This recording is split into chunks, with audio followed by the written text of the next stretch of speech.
your vision and create exactly what you want. It will just take time. And unfortunately, the publishing business, it's about numbers. It's about appealing to the masses. And let's face it, unfortunately, sex sells. And, their image of somebody in a bikini, is not appropriate, but they feel that sells, so they'll make whatever changes. So, read your contract. I always suggest if you don't have one, hire a lawyer to go through, if you don't understand contracts, to point things out and say, hey, what does this mean? So they can give you that info and you can make an intelligent decision. Because, yes, your first time out is going to be like, whoo-hoo, somebody wants to sign me. And you could be signing your entire life away.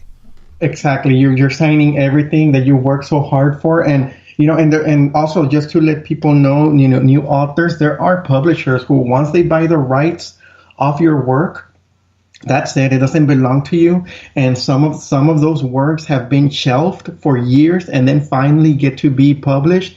And after they go out of print, they're no longer published. They still keep the rights. So you have, and of course, and then these publishers are getting lawsuits from the creator saying, well, I want the rights back to my work. Of course, they should have thought of that before.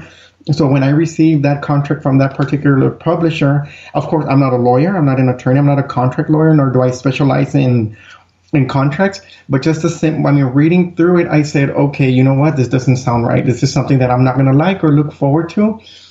And so I took it to a friend who she's a lawyer, and she said this contract, it's pretty much, they're just seeing you as numbers. They're just seeing you as a asset, a venue for you to bring money to them. You were successful with the beautiful creatures, so with that success, they're saying, okay, he publishes with us, and boom, we can make a cash cow out of him, like they do out of many creators. And that's not what I wanted. Of course, I didn't want to go that route to sell out short. And so I said, and of course I told them, I didn't even tell them anything. I just left it at that. That's how furious I was with, that they, and I could have probably stuck to the royalty rate, but if they would have at least done something to make my vision come true, make the tarot deck into a book set or something, I would have been so happy, but that's not the vision that they had. And here's the funny thing, and I was telling my sister about that, and she said, well, maybe, it's a different marketing strategy. And I told her that's total BS, because I told her after I said no to them, they went ahead 2 years later, they went ahead and published 2 tarot decks. And when I looked up the creators, they are not known of, they have no body of work. That is their very first tarot deck. And yet for being their first time, they get to write a companion book that's 280 pages long. So I told her, do you see something wrong with this image? And she said, well, yeah, given that you started out as an author for the first time, your tarot deck was successful, and you wrote a book that's 160 pages long, and you asked them if you can write a book now, and they said no because they're afraid that it's going to be a miss. Right. So, that kind of like, it's like, wow. And they probably saw how well your deck has gone. And change their strategy, due to the fact that, look, there's a need for this. These little booklets, they're great, but, when you want to really learn a system or learn something, I would rather read an actual book than a little pamphlet, that comes in here that, only covers very tiny, basic bits of information. Here's your keywords. Here's the keywords in reverse. Here's a couple little spreads. Most of the time, it's just one. And they don't really give you a lot of substance. You don't get to hear the creator's voice, the vision. You don't get to read it. So when I read a companion book, I feel as if I'm talking to the creator of that deck or that oracle or tarot deck of how they went about their interpretation. Of course, I read the tarot decks with the way that I always been reading them, but it doesn't hurt to get a different perception, a different point of view. To me, it doesn't hurt. And of course, when I buy a tarot deck, I'm going to work with that tarot deck, oracle deck. So I want to know what vision, what the author has to say about that tarot deck, And And a little white book is not going to cut it. It's not going to be enough information. It's like doing an interview with a famous celebrity. The interview is only 3 minutes. That's equivalent to a little white book. The interview is like an hour and 30 minutes. That's equivalent to the companion book. I mean, I know, bad analogy, but that's, no, but it's true. But a lot of these publishers also look at, well, let's get the deck down, and then later we'll get them to sign a contract to print a book, and then we'll sell the book as well. So they'll get you in multiple contracts, and they will get you to print something else and charge you a different amount. So now you're paying, rather than a set price, you're paying 2 different prices, when it could have been done all at once. And, it's the number game. It's how many can we sell? How many can we produce? How many can we get out? And if it does good, what else can we get for it? And, like I said, I'm not a publisher. I've never published anything.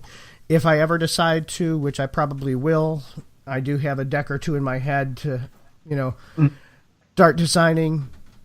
But I'm looking at self-publishing. Might cost me more money up front because I would have to pay for the actual decks, the copyright, do all my own marketing. But I would have the freedom and the control to say, this is exactly what I want, how I want it to be. And I'm getting more than a 10% royalty, but yeah, I'm putting in a lot more effort. But it's my vision, It shows your determination. It just shows your drive into it. And a lot of people have become very successful with self-publishing and print on demand. And of course, to new authors who want to be published, I will say this, and as harsh as it sounds, but it is the truth. Publishers are not there to be your friends. They're not there to go have tea with you, They're there just to make money off of you. So that is why many creators get the 10% and they keep the whole 90% or even 98%.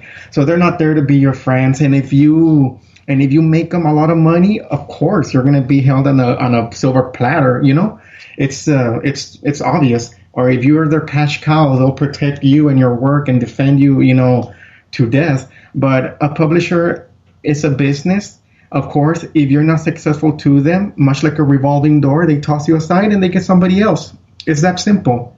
So that's why that's something to take into consideration, that, when somebody's going to step into the publishing industry, don't think you're going to make friends with the publisher, with the editor, with the designer. They're not going to know who you are. You're going to be working miles and miles and miles away. So, and something happens to them, it's like, okay, poor thing, that happened. Well, okay, who's next on the list? Whose tarot deck can we publish? Who can we replace with this author?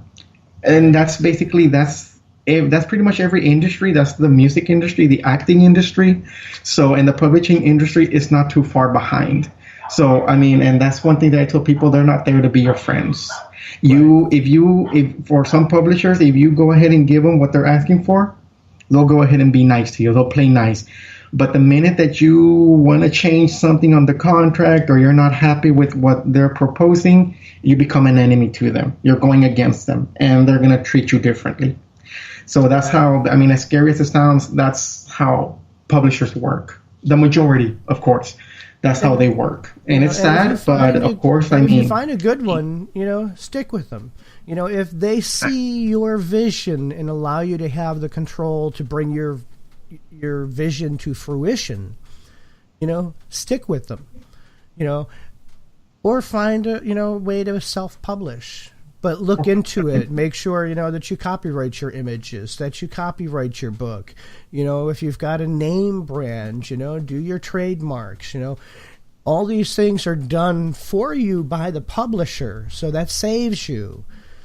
Mm-hmm. But find somebody that, you feel you can really work with. Sometimes, as a first time out, you've got to grab whoever's going to print your material to get your name out. But always be on the lookout, for somebody that's going to be better, that's going to offer you more, not just monetarily, but, the freedom and to having that vision come to. They're going to listen to the vision. And of course, the Beautiful Creatures Tarot, as crazy as it sounded, I had asked Jasmine if I could self-publish it. And she said no, and I understand it's her work. So then I had to bite the bullet and go through a publisher just to get it out there. So I said, okay, for my next project, I'm going to go ahead and self-publish this baby. And of course, that's when I created the horror tarot. It has a name, but the name is still in working. It's a working title. I just call it the j-r-rivera Horror Tarot. That's just the working title, but it has a name. That my tarot deck has a name, and of course, once everything has been materialized or has been finalized, then I'll probably go ahead and talk more about it. But that tarot deck was actually that horror tarot deck. I was working on it way before the Beautiful Creatures Tarot. I was working on it. And you're talking 10, 11 years ago. A few years, I came up with the idea of the Beautiful Creatures Tarot, published it, kept working with the horror tarot, interviewed many illustrators. Many turned me down because it's like, we're not going to do 80-some cards. That's too much work, blah, yada, yada. And so until I finally found the perfect illustrator, and his name's Michael, and he's based in Poland. He's a art student, has a master's, I believe, or equivalent to a master's in this country in art. And he took blindly, he took the offer. He said, you know what, I'll go ahead and work with you and draw the 80 cards. I mean, it'll be serving experience. I'm working on my master's and so forth. So we went ahead and went that route. And I mean, he just brought the images to life. I mean, the way that all I did was I wrote a script of the descriptions, and he just basically, followed the steps and just brought it to life completely. So many people think that I drew the Beautiful Creatures Tarot or that I drew the Horror Tarot, and no, I'm not that type of person. I give credit where it's due. I think it's an honorable thing to do. So I give credit where it's due. And so, of course, I mean, so many years putting that horror tarot deck together, change this, no, get this card, and then to have a publisher say, no, we want to do it our way. I mean, there's some times that you just have to give a publisher a sophisticated middle finger. Is there such a thing? There is. Well, I mean, in Spanish, there's ways to give people a sophisticated middle finger with words, but it translates horribly into English. Well, pretty much anything translates horribly into English. Joking. My Spanish equivalent of the middle finger is very unpleasantly worded, but it gets the point across. It just happens to make me enemies. Exactly, but hey, I mean, you're going to have those who are on team Lenin or against Lenin. You're going to have your teams, and you're going to have the ones who, the ones that go against you. But no, I mean, and the Horror Tarot was, and of course, the companion book for the Horror Tarot, there's a little white book, there's a companion book, and there's a much longer companion book that I wrote, and they're all finished, And that's something that this publisher didn't want to follow that vision. I told them people are going to see it. They are not going to like it. You have to put a companion book to it or make a companion book because, it's going to go ahead and give them more explanation. It's going to go ahead and explain more to how it is done. They said, no, it's going to stick to a little white book and that is it. Yeah, and so it was like, you know what, never mind. I'm not going to deal with you all, nothing. So I said, this baby, it's, it's something basically. And people told me, how did you come up with those ideas for the Horror Tarot? One, I love horror literature. I love horror media, TV shows, movies. And basically the way that I came up with those designs, as creepy, as scary as it sounds, some of them manifested through dreams, through imagination.